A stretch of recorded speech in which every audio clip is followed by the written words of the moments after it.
បាទសួស្តីអ្នកទាំងអស់គ្នារីករាយចុងសប្តាហ៍សម្រាប់ពីការងារថ្ងៃនេះខ្ញុំក៏បានមកធ្វើដំណើរកម្សាន្តសម្រាប់ចុងសប្តាហ៍នេះមកលេងនៅតំបន់មួយកន្លែងហើយខ្ញុំជិះកាត់ក៏បានមកឡើងភ្នំទាំងអត់គម្រោងតែម្ដងយ៉ាងណាមិញក៏ចង់សាកល្បងរសជាតិថ្មីនៃការឡើងភ្នំព្រោះមកកូរ៉េយូរឆ្នាំហើយមិនដែលមានបទពិសោធន៍ឡើងភ្នំបែបនេះទេនៅពេលដែលទទួលបានអារម្មណ៍ថ្មីនៃការឡើងភ្នំនេះហើយប្រៀបដូចជាជីវិតយើងចឹងដែរគឺមានការលំបាកមែនទែនចុកសពុនដៃជើងបើសិនជាយើងអត់ធ្លាប់បែបនេះគឺលំបាកក៏ប៉ុន្តែរាងកាយយើងនេះបើសិនជាទទួលអាការលំបាកកាន់តែច្រើនហ្នឹងវាទៅជាស៊ាំនឹងការលំបាកវាទៅជាស្រួលខ្លួនជីវិញអញ្ចឹងបានមនុស្សយើងនៅពេលដែលអត់បានធ្វើអ្វីសោះជួនកាលរាងកាយនេះវាទៅជាទ្រុឌទ្រោមទៅវិញតែនៅពេលដែលបានប្រើកម្លាំងបញ្ចេញធម៌ពលខ្លះឲ្យវាបែកញើសទៅជារឹងមាំអញ្ចឹងមានន័យថារាងកាយយើងនេះនៅពេលដែលជួបរឿងស្រាលយើងអត់សូវធ្វើលំហាត់ប្រាណអីហ្នឹងវាអត់សូវផ្ដល់ធម៌ពលឲ្យរាងកាយក៏ប៉ុន្តែនៅពេលដែលយើងហាត់ប្រាណវាទៅជាធ្វើឲ្យរាងកាយយើងរឹងមាំហើយយើងមានធម៌ពលជាងមុននេះបានថាគឺ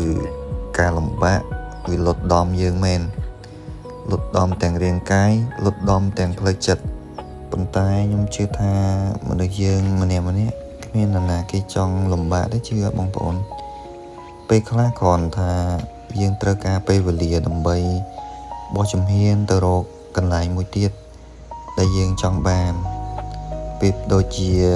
កន្លែងដែលផ្ដល់សុភមង្គលឲ្យយើងពិតប្រាកដហើយខ្ញុំជឿមែននៅពេលដែលខ្ញុំដើរផ្លូវដោយតាមចិត្តឯងគឺខ្ញុំវង្វេងផ្លូវខ្ញុំអត់ដឹងថាផ្លូវហ្នឹងយើងត្រូវដើរទៅណាទេ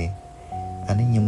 រៀបរាប់ពីជីវិតដែលខ្ញុំឆ្លងកាត់កន្លងមកនៅពេលដែលខ្ញុំបានមកដល់ទឹកដីកូរ៉េនេះខ្ញុំបានភ្លក់បទពិសោធន៍ថ្មីជាច្រើនអញ្ចឹងហើយនៅពេលដែលខ្ញុំបានឡើងភ្នំខ្ញុំនឹកឃើញដល់ជីវិតដែលយើងឆ្លងកាត់គ្រប់ឧបសគ្គវារដេករដប់ផ្លូវមានថ្មមានបន្លាមានដើមឈើស្កេស្កាសឥឡូវយើងដែលយើងដើរតែនៅពេលដល់កំពូលគឺយើងអាចមើលទៅក្រោមបានពីបងប្អូនឃើញនេះទេសភាពគឺស្អាតមែនទែននេះដោយសារតែខ្ញុំថតទៅវាមិនសូវច្បាស់ប៉ុន្តែនៅពេលដែលយើងមកឃើញនឹងផ្ទាល់ភ្នែកបទពិសោធន៍ថ្មីដែលយើងមកភ្លក់គឺប្លែកអារម្មណ៍មួយយ៉ាងដែរឃើញថាអាចកាត់ stress បានដែរជីវិតនៅកូរ៉េគឺ stress ខ្លាំងណាស់បងប្អូនអើយ stress យកតែមែនទែនប៉ុន្តែគឺមានចុងសប្តាហ៍នេះហើយដែលយើងត្រូវតែរំសាយ stress យើងដូចជាធ្វើការឡើងភ្នំនេះជាដើមនេះសង្ឃឹមថាជីវិតនៅពេលដែលយើងឡើងមកផុតដល់កំពូលយើងនឹងអាចជួបទេសភាពដ៏ស្រស់ស្អាតដូចទេសភាពនៅពេលនេះអញ្ចឹងឥឡូវឡើងមកដល់ហើយវ៉ា